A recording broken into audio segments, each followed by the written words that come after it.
Hi friends, అందరికీ నమస్కారం. అందరూ బాగుండాలి, అందరూ నేను ఉండాలి. నేను ఎప్పుడు కానీ అందరూ బాగుండాలని కోరుచాను. ఎందుకంటే మీరు బాగుంటే నేను బాగున్నట్టు. ఫ్రెండ్స్, నా ఛానల్స్లో సపోర్ట్ చేయండి, ముందుకు తీసుకుపోండి. చాలామంది నా ఆర్థిక పరిస్థితి ఇబ్బందులు ఉన్నదని నేనైతే హెల్ప్ చేయని పెట్టుకున్నాను కదా. చాలామంది కొంచెంలో కొంచెమైనా నాకైతే కుటుంబం అయితే హెల్ప్ చేస్తున్నారు. మందులు తీసుకొచ్చుకోక వాడు బలం చెంది తినమని అంటున్నారు. ఎక్కడెక్కడో దూరం ప్రయాణంలో ఉన్న వాళ్ళు చేత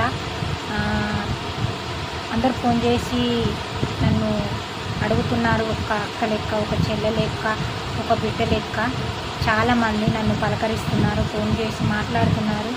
నీ ఆరోగ్యం బాగుండాలి, పిల్లలకు నువ్వు ఉన్నంతసేపే కదా అని నాకు ధైర్యం చెప్తున్నారు. చాలా దూరం అంటే అమెరికా నుంచి వెళ్ళి చేస్తున్నారు, ముంబై నుంచి చేస్తున్నారు. అంటే ముంబై అంట, బొంబాయి అంట. నాకైతే తెలిసిన వరకైతే చాలామంది హైదరాబాద్ నుంచి చేస్తున్నారు, ఇంకా ఆంధ్ర నుంచి చేస్తున్నారు, మన తెలంగాణ వాళ్ళు చేస్తున్నారు.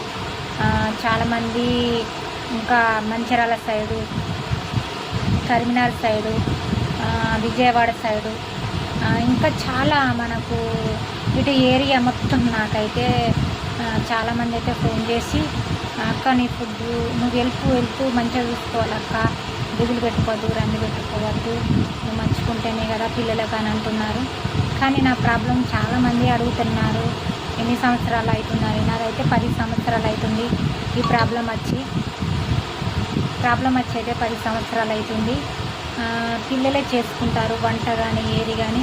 నాకు అన్నం తినిపించాలన్నా పిల్లలు తినిపిస్తారు, బలవంతంగా తిందామన్నా కానీ అన్నం సగం కింద పడుతుంది, సగం నోట్లోకి వస్తాయి 4 మెతుకులు.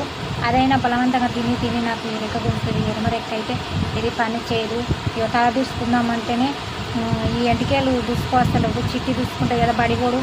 ఈ పని చేసి వాళ్ళు బడి పోవాలంటేనే ఇక వాళ్ళకి టైం అవుతుంది కదా. ఇక నాకేం జడేసుడు కష్టమవుతుంది, వేసుకోవస్తలేదు. ఇక అందుకని ఈ ఎంటికల సూద దగ్గరికి కడిగించుకున్నాం. ఇక మళ్ళీ ఇది సూద చూసుకొని సూద కష్టమవుతుంది. ఎందుకంటే రానికి రోగం అన్నదే కండ తగ్గిపోతుంది.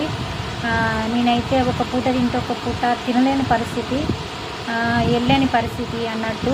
నాకు వెళ్ళకుంటేనే నేనైతే హెల్ప్ చేయమని పెట్టుకున్నాను. ఇప్పుడు నేను ఒక పూట అన్నం తింటున్నా అంటే మీరు హెల్ప్ చేసేట్లానే నేను తింటున్నాను. ఎందుకంటే మీరు నా అర్థం చేసుకున్నారు కాబట్టి, నా పిల్లలు నన్ను అర్థం చేసుకొని ముందుకొచ్చి నాకు కొంచెమైనా హెల్ప్ చేస్తున్నారు. అది నాకు గొప్ప వరం. అక్క దీనికి ఈ రోగానికి మందులు అంటే ఈ రోగానికి అది ప్రభుత్వమే కనిపెట్టాలి, ఇంకా మందులు కనిపెట్టలే.